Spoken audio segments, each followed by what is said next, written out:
For if you live according to the flesh, you will die. But if by the Spirit you put to death the deeds of the body, you will live. Simple. Kapag nasusunod po ang katawan, laman na ito, mamatay tayo kasi nasa gawa pa tayo ng kasalanan at tila hindi mo tinanggap si Jesus sa krus na nagbayad ng ating mga kasalanan.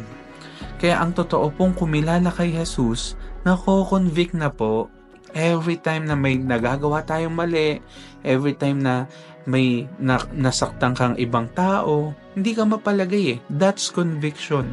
By that, ang Holy Spirit po, kinakausap ka.